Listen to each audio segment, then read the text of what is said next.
നമസ്കാരം. ഏതായാലും ചൊട്ടയിലെ ശീലം ചുടല വരെ എന്നൊക്കെ പറയുന്നത് പോലെ നമ്മുടെ വീണ ജോർജ് മോണോ ആക്ടിൽ സ്കൂൾ യുവജനോത്സവത്തിൽ എ ഗ്രേഡ് വാങ്ങിയതായിട്ട് സോഷ്യൽ മീഡിയയൊക്കെ കാണാനിടയായി. അതിപ്പോൾ അങ്ങനെ തന്നെ ഏതായാലും മോണോ ആക്ടിൽ ഇപ്പോഴും എ ഗ്രേഡ് അല്ല, അതിനേക്കാളും കൂടിയ എന്തെങ്കിലും ഗ്രേഡ് ഉണ്ടെങ്കിൽ അത് കൊടുക്കാമെന്ന് എനിക്ക് തോന്നുന്നു ഇന്നത്തെ പ്രകടനം കണ്ടിട്ട്. കാരണം കരിങ്കൊടിയുടെ കാറ്റേറ്റാൽ കഴുത്തൊടിയുന്ന ആരോഗ്യമന്ത്രി, അതാണ് ഇപ്പോഴത്തെ വീണ ജോർജ്. നമുക്കറിയാം, ഇന്ന് ഒരു റെയിൽവേ സ്റ്റേഷനിലെ ആരോഗ്യമന്ത്രി വന്നു കഴിഞ്ഞപ്പോൾ KSUക്കാരുടെ ഒരു പ്രതിഷേധ പ്രകടനം. ആകെപ്പാടെ 2-3 KSUക്കാരാണ് ആകെ അവിടെ ഉണ്ടായിരുന്നത്. ഒരു കരിങ്കൊടിയായിട്ട് ഓടിച്ചെന്നപ്പോഴത്തേക്കും ഒരു 10-50 പോലീസ് മന്ത്രിയുടെ ചുറ്റുമുണ്ട്. പോലീസുകാർ വന്ന് KSUക്കാരെ പിടിച്ചു മാറ്റുന്നു. ഇതാണ് ആകെ ഉണ്ടായ സംഭവം. ഏതായാലും മോണോ ആക്റ്റുകാരി വീണ ജോർജ് ഒട്ടും പഠിച്ചില്ല. മോണോ ആക്ട് ശരിക്കും അവിടെ വെച്ചിട്ടങ്ങോട്ട് അഭിനയിച്ച് ഫലിപ്പിച്ചു. ഏതായാലും കുറച്ച് കഴിഞ്ഞപ്പോഴത്തേക്കും നമ്മുടെ ബഹുമാന്യനായ സ്പീക്കറൊക്കെ വന്നു. അതിനുശേഷം നമ്മുടെ ആരോഗ്യമന്ത്രി സംഭവിച്ചത് എന്താണെന്ന് ചോദിച്ചു കഴിഞ്ഞാൽ, KSUക്കാരുടെ കരിങ്കൊടി, ആ കരിങ്കൊടിയുടെ കാറ്റേറ്റപ്പോഴത്തേക്കും തന്നെ ആരോഗ്യമന്ത്രി വീണ ജോർജിൻ്റെ കഴുത്തൊടിഞ്ഞു.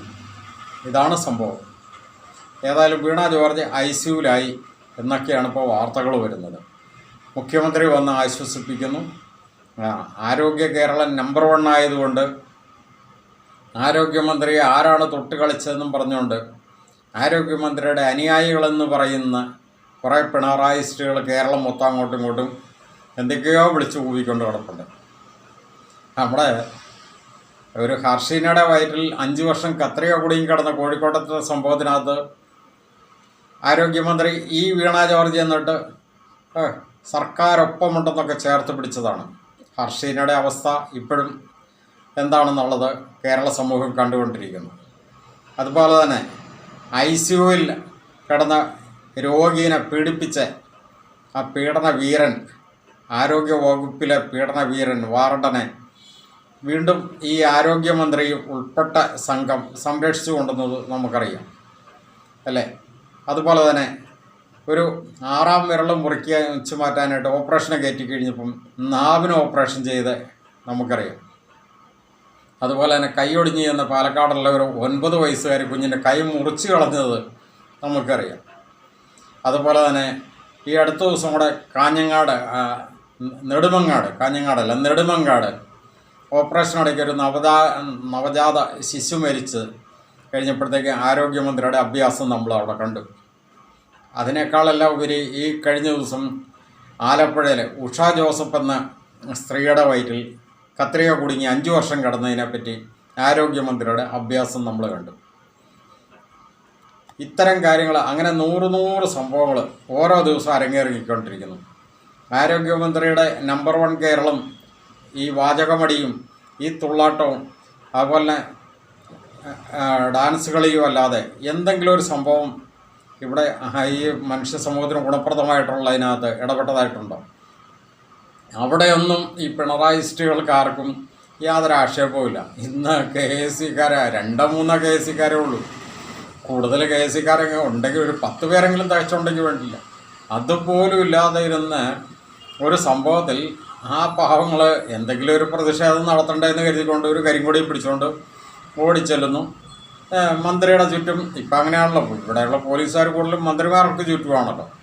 ഇവിടെ പിണറായി രാജാവ് പോവുകയാണെങ്കിൽ എനിക്ക് തോന്നുന്നത് ഒരു 2000-5000 പോലീസൊക്കെ ഉണ്ടെന്ന് എനിക്ക് തോന്നുന്നു. ആ രീതിക്കാണ് ഇത്. പിന്നെ അത്ര ഇല്ലാത്തത് കൊണ്ട് വീണ ജോർജ് ആയതുകൊണ്ട് ഒരു 10-25 പോലീസ് വീണ ജോർജിന് ചുറ്റും പരിസരങ്ങളിലൊക്കെ ആയിട്ട് വേറെ കുറേ പോലീസുകാരും, അങ്ങനെ ഒരു 10-40-50 പോലീസ്. അതിനിടയ്ക്കാണ് ഈ 2-3 KSUക്കാരെ ഒരു കരിങ്കൊടിയും കൊണ്ടൊന്ന് ഓടിച്ചത്. വീണ ജോർജിൻ്റെ പരിസരത്തേക്ക് ചെല്ലുന്നതിന് മുമ്പ് തന്നെ പോലീസുകാർ KSUക്കാരെ കയറി വട്ടം പിടിച്ച് കരിങ്കൊടിയൊക്കെ പിടിച്ച് ഓടിച്ച് കളഞ്ഞു. പക്ഷേ വീണ ജോർജ് പറയുന്നത് ആ കരിങ്കൊടിയുടെ കാറ്റേറ്റപ്പോഴത്തേക്ക് എൻ്റെ കഴുത്തൊടിഞ്ഞു എന്നാണ് പറയണത്. എനിക്ക് വിദഗ്ധ ചികിത്സ കിട്ടിയാൽ പറ്റുള്ളൂ. അമേരിക്കയ്ക്ക് പോകണമെന്നാണ് പറയുന്നത്. ഇപ്പോൾ എൻ്റെ രാജാവ് അമേരിക്കയിൽ പോയാണ് ചികിത്സിക്കുന്നത്. എനിക്ക് അമേരിക്കയ്ക്ക് പോകണമെന്നും പറഞ്ഞുകൊണ്ട് ഇപ്പോൾ കിടന്നിട്ട് ഭയങ്കര കാർച്ചയാണെന്നാണ് കേൾക്കുന്നത്. ഈ എന്തൊരു അഭ്യാസമാണ്! അത് കേട്ടപാടെ കേൾക്കാത്ത പാടി കുറേ പിണറായിസ്റ്റുകൾ കേരളത്തിൻ്റെ ഇങ്ങാറ്റം മുതൽ അങ്ങാറ്റം വരെ കേരളത്തിനെ ഇപ്പം ഞങ്ങൾ മറിച്ചിടും എന്ന് പറഞ്ഞുകൊണ്ട് കിടന്നുകൊണ്ട് കാർക്ക് പോകുന്നുണ്ട്. നെടുനീളെ കിടന്നുകൊണ്ട് കാർക്ക് പോകുന്നുണ്ട്. ഇതാണ് ഇവിടുത്തെ അഭ്യാസം. പൊതുസമൂഹം ഒന്ന് വിലയിരുത്തുക. നന്ദി.